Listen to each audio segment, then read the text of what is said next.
கடந்த ஆண்டு ஜூலை மாதம் 9ஆம் தேதி சோமரட்ன ராயபக்சவின் மனைவியான SC விஜய விக்ரம தற்போதைய ஜனாதிபதி அன்றகுமார திசாநாயக்காவுக்கு ஒரு கடிதத்தை அனுப்பியிருந்தார்.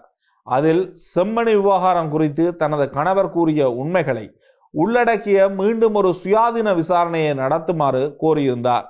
இதனைத் தொடர்ந்து காணாமல் போனோர் பற்றிய அலுவலகத்தின் அதிகாரிகள் இருமுறை வெலிக்கடை சிறைச்சாலைக்கு சென்று சோமரட்ன ராயபக்சவை சந்தித்து விவரங்களை சேகரித்தனர். முதலாம் கட்ட சந்திப்பு கடந்த ஆண்டு ஆகஸ்ட் மாதம் 8ஆம் தேதி இடம்பெற்றது.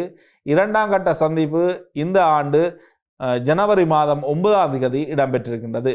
ஜனவரி 9ஆம் தேதி நடந்த சந்திப்பின் பொழுது ஜனாதிபதி அன்றகுமார திசாநாயக்கான மற்றொரு கடிதத்தையும் அதிகாரிகளிடம் சோமரட்ன ராயபக்ச கொடுத்திருக்கின்றார்.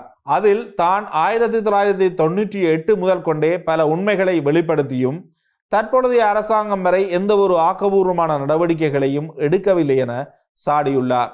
இந்த விடயம் இவ்வாறு இருக்க, கடந்த வாரம் நீதி மற்றும் தேசிய ஒருமைப்பாடு அமைச்சர் கர்சன நாணயக்கார செம்மணி பகுதிக்கு பார்வையிட சென்றிருந்தார். அதன் பின்னர் ஊடகங்களுடன் கேள்விகளுக்கு பதிலளிக்கின்ற பொழுது, நான் சோமரட்ன ராயபக்சவை சந்திக்கவில்லை, ஆனால் காணாமலாக்கப்பட்ட அலுவலகத்தினுடைய தவிசாளர் அவரை சந்தித்தார். அப்போது தனக்கு ஜனாதிபதி பொது மன்னிப்பு வழங்கினால் மட்டுமே உண்மைகளை வெளிப்படுத்துவதாக ராயபக்ச கூறியுள்ளார். உண்மையை கூற வேண்டும் என நினைப்பவர் இவ்வாறு நிபந்தனை விதிப்பாரா என அமைச்சர் கர்சன நாயக்கார கேள்வி எழுப்பியிருந்தார். அமைச்சரின் இந்த விமர்சனத்துக்கு தனது நேர்காணல் மூலம் மிக தெளிவான ஒரு பதிலை சோமரட்ன ராயபக்ச வழங்கியிருக்கின்றார். 1998 செம்மணி புதைகுழி பற்றிய தகவல்களை நீதிமன்றத்தின் முதலில் நான் தெரிவித்த பொழுது ராயபக்சவும் அவரது குடும்பத்தினரையும் படுகொலை செய்வதற்கு முயற்சிகள் தீவிரமாக நடந்தன.